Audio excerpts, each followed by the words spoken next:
Brody, what's the deal, man? Welcome back to the channel. Appreciate y'all tapping in. As always, I'm Bob Choji. And as y'all know by now, gang, Demon Slayer Hinokami Chronicles 2 has officially been announced. So with that being said, we're gonna take a look at the announcement trailer and just kind of give like some first initial thoughts as far as like, you know, what to expect as far as gameplay, new mechanics, that type of deal, man. But let's get it though, yo.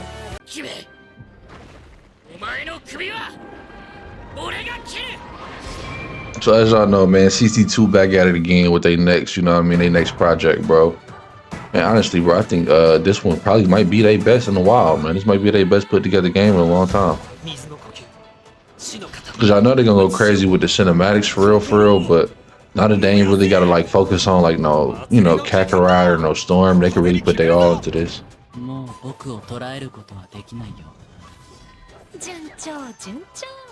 So over it, they kind of just showing the Hashira or whatever, which is cool, the ones you expect for them to add.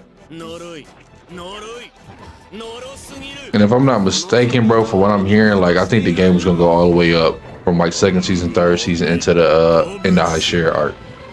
And you know, as far as like the anime and everything like that, you know, they doing the movie releases to, you know, finalize the rollout for the completion of the anime. Those could be potential DLC, honestly. A lot of people were saying they should have waited till after the series was finished and gave us like a more complete version of the game. Which honestly, bro, I don't think would have been the worst idea, but Hinokami Chronicles launched a while ago, man. So it has been a cool little minute since Demon Slayer fans really, you know, had a chance to eat. I mean, they did drop that sweep the board game, but you know, that's not really, a lot of people want a fighting game. A lot of people wanted the sequel to Hinokami Chronicles. If I'm keeping it a buck, keeping it a bean, keeping it 1,000. All right, man. So now that we got the trailer out the way, bro, let's talk about, you know, the overall status of Hinokami Chronicles 2, right? Now, if I'm not mistaken, I think the first Hinokami Chronicles came out like 21 or something like that, man. And just based off how I was looking, a lot of people kind of wrote it off as a Storm clone just because it was CC2. But then like another majority of people kind of like really vibed with it because a lot of people want a Storm clone of their own anime game. To be honest, a lot of people say this game should have been done as a Storm, you know what I mean, just like Storm or whatever the case may be. And it looked very similar, played pretty similar from my opinion, but it did have its own unique mechanics and features that made it stand out a little bit. But just looking at it on the surface, I can see why some people got that impression.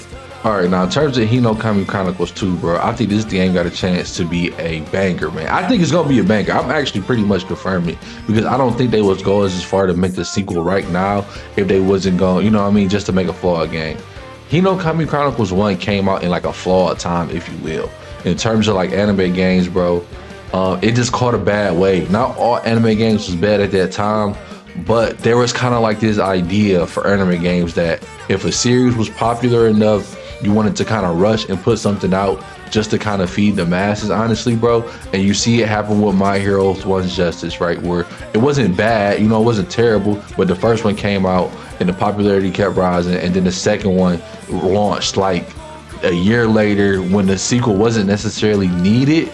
You feel me? So, and then you see it with some other titles like Black Clover, you know what I mean? Or you feel me? Like it's a lot of games that fall into that category. That, you know what I'm saying? If the series if the series is popular, just get a game out, make some money off it, call it a day, capitalize while you can. And you know what I mean? I think we kind of turning the tide away from that, bro, especially in 2025, right?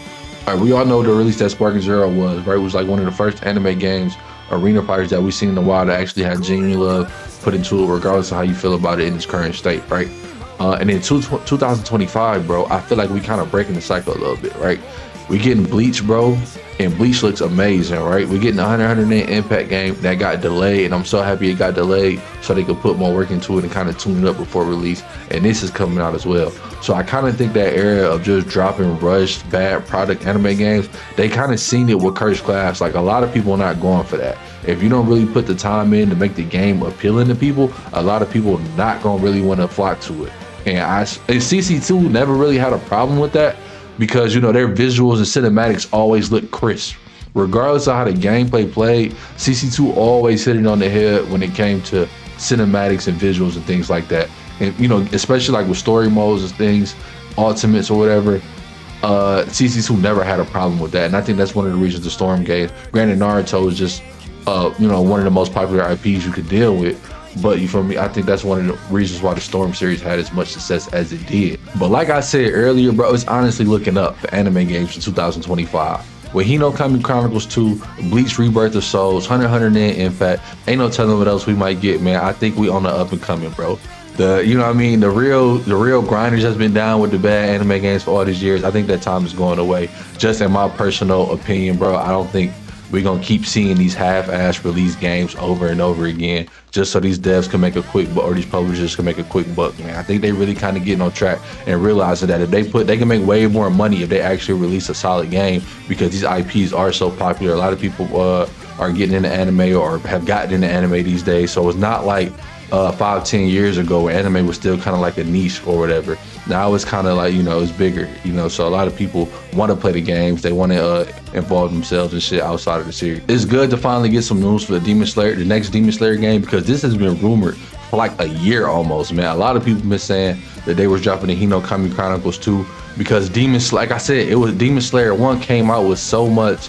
I think the first game only covered the first season up to the Mugen Train arc, and I think they dropped, they started leaning towards a little bit of DLC with some of the characters or whatever, but like season 2, the entertainment district, all that was DLC for real. So it didn't come out with that. And Demon Slayer got way more popular since that time period, after the past couple arcs after that, and they kind of stopped the DLC route. And a lot of people was asking for some of the additional Hashira and demons to just come out in DLC, but they kind of just, this game didn't have a season pass or nothing like that I'm aware of. I think they kind of just left it alone, let it be what it was going to be after they last couple DLC releases. They start adding the demons in there slowly but surely, which is kind of weird that they wasn't, available to play off rip like that, bro. But you know what I mean? I think that's another mistake that they going to correct around this time. Like, I don't think they going to half-ass it with the roster. I don't think they're going to be like, trying to leave out as many characters as they can. Like I said, they got the movies that's coming out later on down the line that they can get into as much DLC as they want, but they pretty much already showed us a nice little bulk of the roster with all the Hashira, all the arcs that's going to be going over. They even showed some of the demons from those arcs that look clean, bro. So I think we're going to get a way more enhanced arena fighter with a way bigger roster, tuned up mechanics. This was definitely the best move for CC2, man. To, take the engine or take a formula that you're familiar with and just enhance it to the next level. But I don't know, man. That's pretty much it for me, man. Y'all let me know what y'all think in the comments about Hinokami Chronicles 2 and the timing and everything, bro. How did y'all feel about the first one? Me, myself, I didn't get into playing Hinokami Chronicles till about like last year, man. And by the time I got on the game, it was dead. I'm not going to say it was dead. I'm not going to say no game was dead, but like it was hard to find matches. It was hard to get like a player base, like people to play with. So I had a struggle, trying to get into the game because I was already so behind the curve.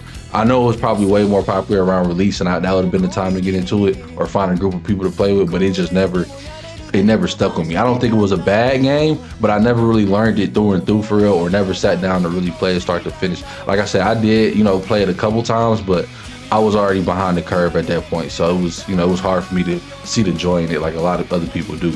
All right, so with that being said, that's pretty much gonna wrap it up right there, man. Appreciate y'all for tapping in. Y'all let me know in the comments about how y'all feel about Hinokami Chronicles 2. How did y'all feel about Hinokami Chronicles 1? Did y'all think that was a banger as well? I mean, like I said, I got into it kind of late, so I was kind of behind the curve by the time I started playing it. But I don't think it was like a terrible game or nothing like that. I do think it's things that could have been better to it, like, just a little quality of life aspects, bro, in terms of enjoying the game.